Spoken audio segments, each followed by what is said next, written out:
Sabe aquela promessa que a gente sempre ouve na indústria de tecnologia, de que uma nova ferramenta, uma nova linguagem vai chegar e resolver tudo? Pois é, esse ciclo se repete há décadas. Hoje vamos desconstruir esse mito e entender o que realmente importa. E essa citação, olha, ela define o tom da nossa conversa. Existe um padrão muito claro na forma como a gente adota e muitas vezes descarta tecnologias. Entender esse padrão é o primeiro passo. Ok, vamos mergulhar de cabeça nesse ciclo. Como ele funciona na prática e, mais importante, por que ele continua acontecendo? Se a gente olhar para trás, a história se repete de um jeito impressionante.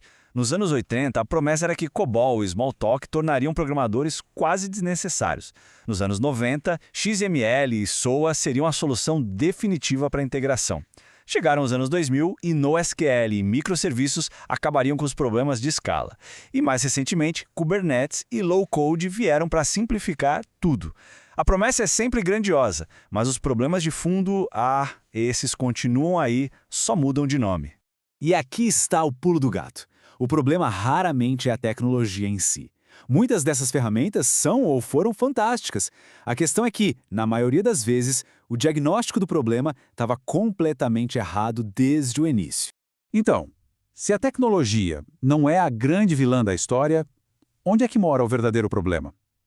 Vamos dar uma olhada no que realmente acontece por baixo dos panos. Pensa num iceberg. O atrito com as ferramentas, aquela reclamação do dia a dia, é só a pontinha que a gente vê. Isso representa mais ou menos 20% dos problemas. Os outros 80%, a parte gigante e perigosa do iceberg, estão submersos. Estão no processo, na cultura e na arquitetura. E o que são esses 80%? Bom, são coisas que a gente conhece bem, requisitos que mudam toda hora, decisões de arquitetura ruins lá do passado, um sistema todo amarrado que ninguém consegue mexer, a falta de testes automatizados, times sem autonomia e, claro, a bola de neve da dívida técnica. Nenhuma ferramenta nova, por mais brilhante que seja, vai consertar isso sozinha.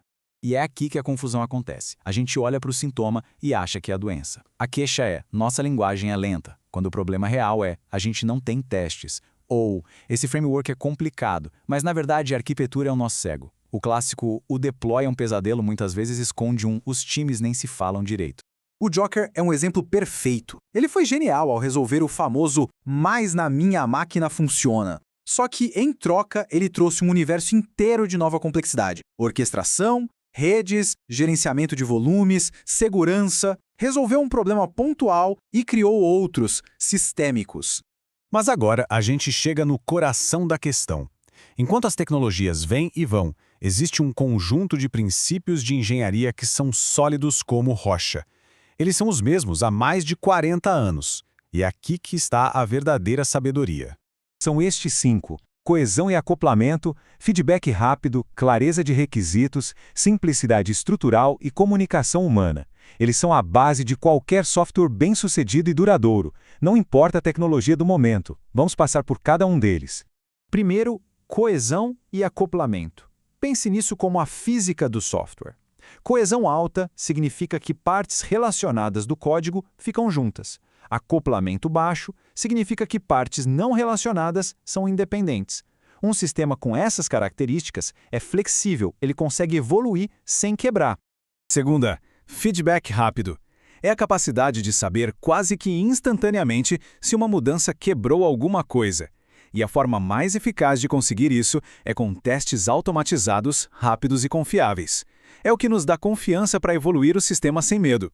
Terceiro, clareza de requisitos. Esse aqui é, de longe, o maior causador de retrabalho.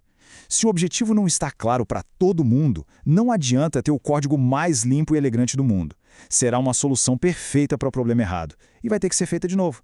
Quarto, simplicidade estrutural. E atenção, isso não é sobre uma interface bonita ou fácil de usar.